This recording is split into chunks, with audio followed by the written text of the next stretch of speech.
Okay, a lot of runners race 1 or 2 times per year and then expect to show up to somewhere like Chicago or Valencia and execute a sub 3 hour marathon or sub 3:30. That's like doing one rehearsal and expecting to crush a TED Talk. If you want to run fast, not just in training, but when it actually counts, you have to train the process of racing itself. I speak to runners all the time that are targeting big targets, sub 3 hours for the marathon, sub 4 hours for the marathon, and they've got their A race coming up.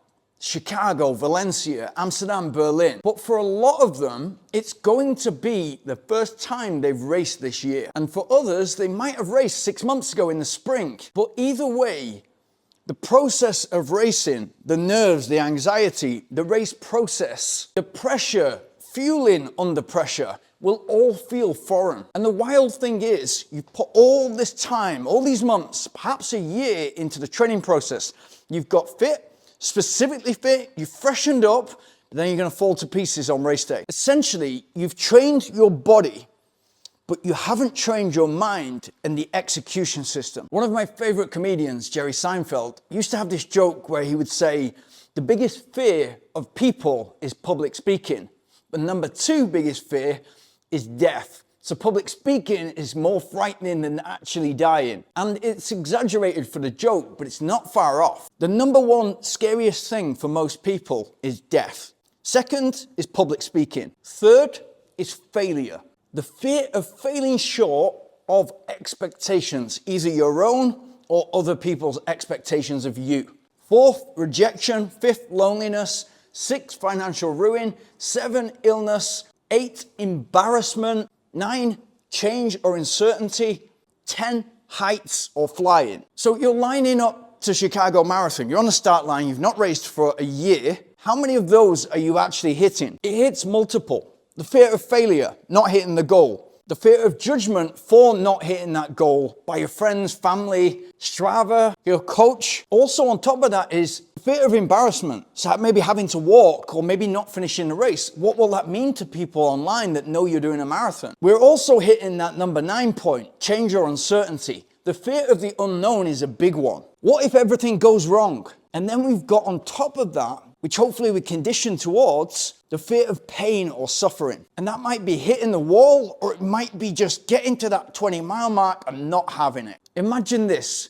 Tomorrow, you're gonna get asked to go up on stage and speak in front of 1,000 people. If you've never done that before, it's going to be terrifying. If you've not had any training in that field, it's frightening. But if you've done it 5, 10, 20 times, 100 times, you're still going to be scared or nervous, but you're going to be prepared. And racing is exactly the same. It's not about trying to remove that excitement and nerves from the equation.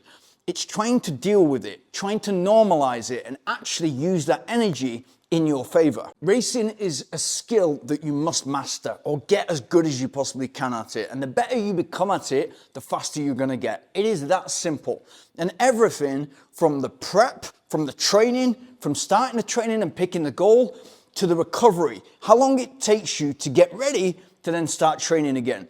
Going through that process means that you've got the opportunity to practice, and you do this in training as well, practice your fueling.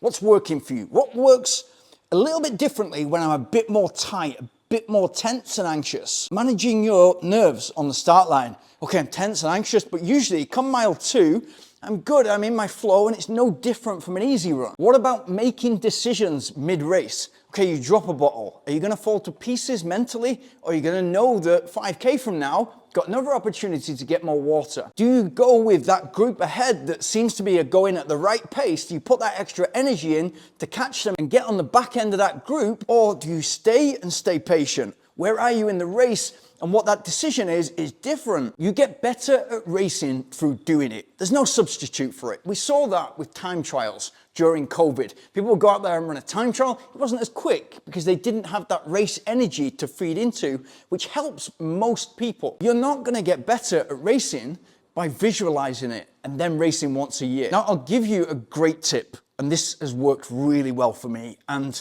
it gets the best out of you, not just for your race, but all of your training as well, and you as a runner and a trainer. And that is to use races as your B goals. So you have the year lined out, maybe 2 or 3 of those races you really want to perform, you really want to push it and get that personal best, but then you're using another 6, 7 races as B races. You still got those nerves, you're still going through the process, you're getting used to how that feels and how to manage it. You still want to execute, but the stakes are lower. And that is an absolute superpower. Imagine having access to all of that race day simulation, but removing the emotional weight because you're not that bothered about the final outcome.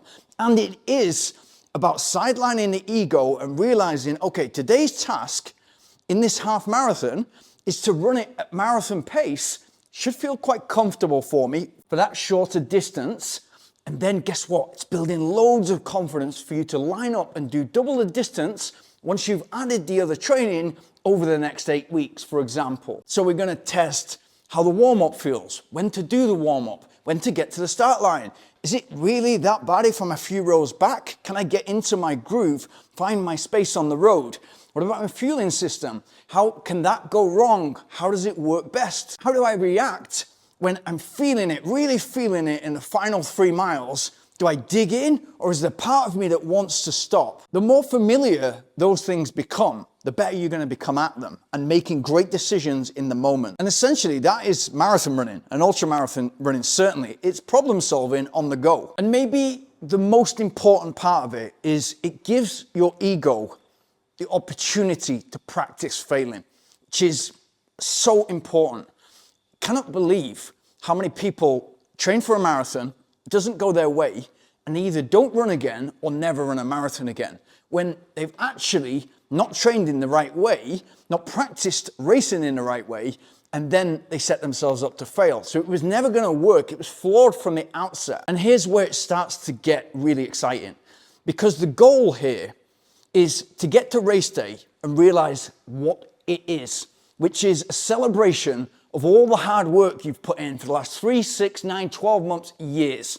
That's exactly what it is. And what you can then do is attack that day. There's still going to be the excitement there. You're not going to be able to escape your character. You're still going to give 110%, but you're at a point with your racing experience and how the training affects that, where you're in complete trust of the process. You know it works, and you know you need to execute on race day. And I promise you, if you get to that start line with a smile and you look around you, you've seen this, you can cut the tension with a knife.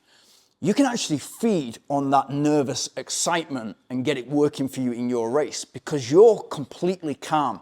And that is going to serve you well in those initial miles when the only task in a marathon, for example, is to get to halfway or further and still feel like the handbrake is on. Because you're under control, you know what the game plan is, you're calm. I'll put a video on the screen of how to use a half marathon as marathon training.